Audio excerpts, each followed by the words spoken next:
Mexico. Breaking right now on the U.S.-Mexico border. A live look. Take a look at El Paso, Texas, the border crossing there, the legal crossing there. Homeland Security Secretary Alejandro Mayorkas is in Texas right now, meeting with Customs and Border Patrol agents to prepare for a potential surge in crossings when Title 42 expires next week. Of course, that pandemic-era health policy, Title 42, had been used to expel illegal migrants. Mayorkas is scheduled to speak today in about an hour and a half around 2:30. Stay with Newsmax for the latest on his comments at the border. He's taking a lot of heat and calls among some GOP lawmakers for him to step down. Also happening now, a group of bipartisan senators are working on a bill that would buy the Biden administration more time. The bill would require DHS, Department of Homeland Security, to quickly expel migrants to Mexico without further hearing or review, and they would need to be detained until they are expelled. Now, if Mexico does not accept the return of the illegal migrants, the U.S. would have the authority to send them back to their home countries. Now, it's unclear if this will get support in the Senate. The CBP is preparing for, again, the possible arrival for as many as 10,000 migrants to cross each and every single day when Title 42 ends next week, May 11th. And also the Biden administration has ordered 1,500 troops to go to the southern border ahead of the surge. There is chaos expected. Here's White House Press Secretary Karine Jean-Pierre when she was asked about the lifting of Title 42.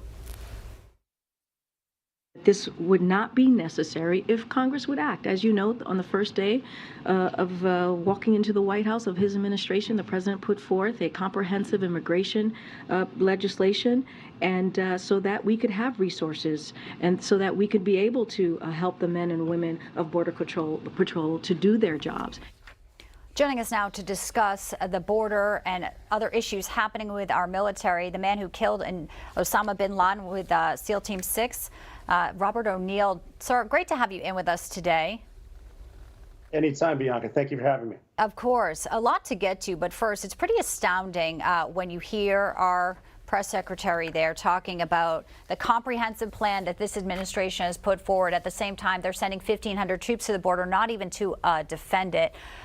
This is clearly going to be a massive issue that they have done nothing to stop. And Mayorkas will be speaking today about an issue that many say he is responsible for allowing. Yeah, it's a difficult spot on the border, and the Democrats don't want to do anything about it. And because they own the majority of the media, they don't need to tell you the truth ever. People are coming in here; it's affecting them, and I feel for the migrants who are trying to escape, bad places, but they're coming here. Now they're overrunning our cities, and it's just a tough spot. And then I wish Secretary Mayorkas would take some questions from the Border Patrol that are actually working. Get a little Q&A so we can see what they're really feeling. But this, again, it's not their issue. They are going to get the picture and leave and do nothing. So true. Yeah, and Robert, it's John Huddy. You make a great point about people trying to escape the countries where things are so difficult. I think they're going to need a little more than 1,400 troops, though, along the border to deal potentially with that surge. But I want to switch over to the major backlash that's going on. We're really interested in your perspective on this against the U.S. Navy following the use of a drag queen named Harpy Daniels as a way to increase military recruiting. Let's take a look.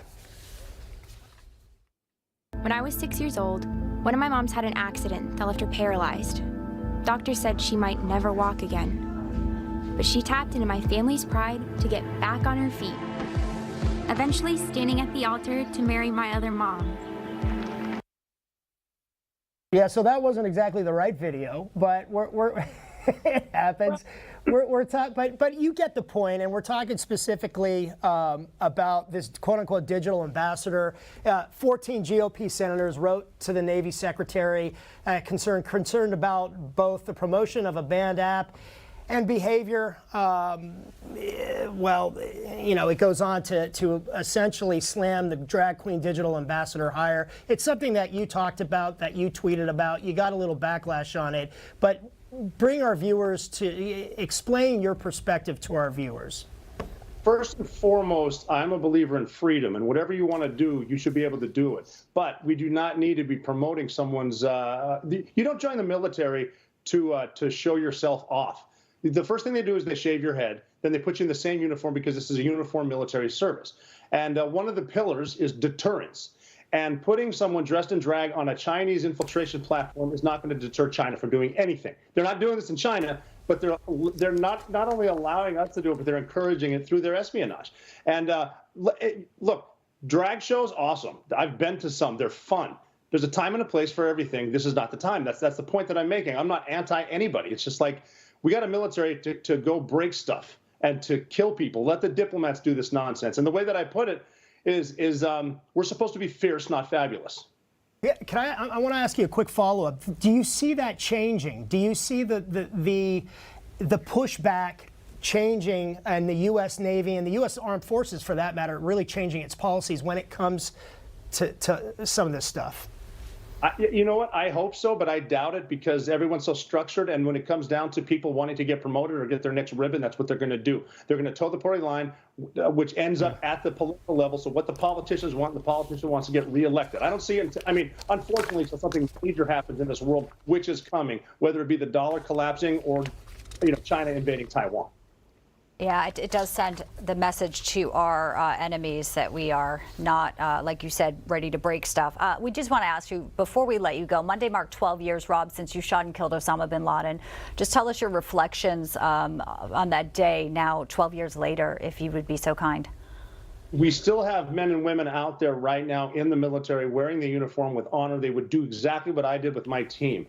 We just don't hear from them because, like my favorite quote from Babe Ruth is, the loudest boos come from the cheapest seats. We're hearing from the very, very minute part of the population. Most of America, I was in 11 cities over the past 2 weeks. Most of us agree. Yeah, and still operations ongoing in Syria, among other countries, dangerous operations. We appreciate your work. Everything you've done, Rob, your service, your sacrifices. It's great to talk to you. I know my sister Juliet has talked to you before a couple times, so it's great to meet you and talk to you in person. Have a great weekend. Good to see you. I appreciate you tolerating my language. We thank you for your service and your time today, Rob. Come back soon. Thank you.